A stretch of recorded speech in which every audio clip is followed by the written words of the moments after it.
دا کلی پاکو سو کے یو مشوم میں ولی دلو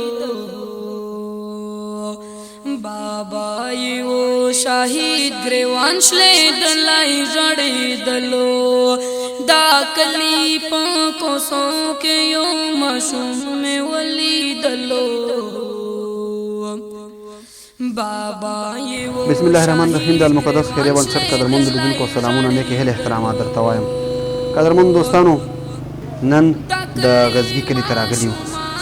په غزګي کلي کې هم تقریبا 100 ډوډۍ روزانه چې د دې دپاره 11 کورونه انتخاب شوي دي او هره روژه دوی ته د فامیل مطابق چاته 10 چاته 9 چاته 8 دغسې ډوډۍ ورته ورکول کېږي. نو 11 کورنیو ته 100 ډوډۍ تر اخرې روژې پورې ورکول کېږي او دغه کورنۍ چې دي دا ټول سرپرست نه لري، یتیمانان دي او بې سرپرسته دي.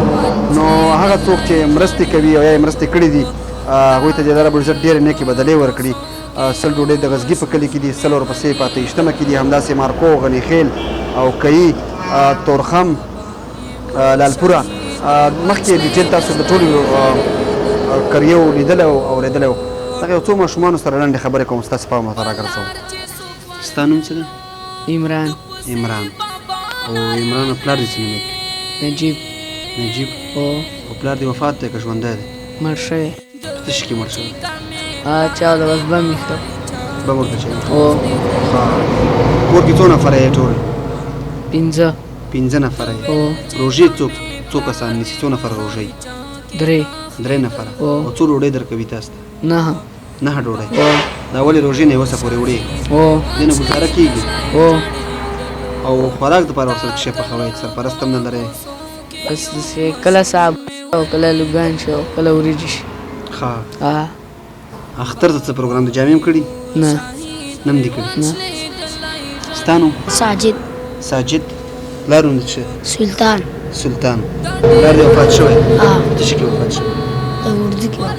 اردو کې وفات شوی. او څو نفره یې تاسو؟ 10 نفره. څو ډوډۍ وړي روزانه؟ 9. نو 10 نفرو په 9 ډوډۍ باندې ګزاره کېږي؟ بس خوري یوه یې ورسي. روژې پکې څوک نفر نیسي؟ 15 نفره. دې نه بغیر هم نور څه ګټې وټې څوک شته؟ نه. نو دغې نه چې ګزاره نه کېږي بیا به څه کوئ تاسو؟ د ماماګان هم دې لږ راکړي چې ښه. او ترکاري ورسره پخوئ؟ د کومه یې کوئ هغه؟ هغه هم بس لږ چېرته ماماګان هله کله راوړي لنګولې، کله یې موږ خپله لږ راوړو. ښه. اختر ته مو جامې کړي دي؟ نه هم دې کړي؟ خاطره څو نفره یې تاسو په کور کې؟ 9 نفره. او پلار دې وفات شوی؟ نه. ژوندی دی؟ ښه. ته همداسې د غریبۍ د وجې نه یې وړې؟ غریب یې؟ ښه. جزال تن پرېښولو چې جامې پکړي خرابې آخر ډېرې ګیلې نه دی په ځمکه پرېوتلو بابا یې و شاهید ګریوان شلېدلی ژړېدلو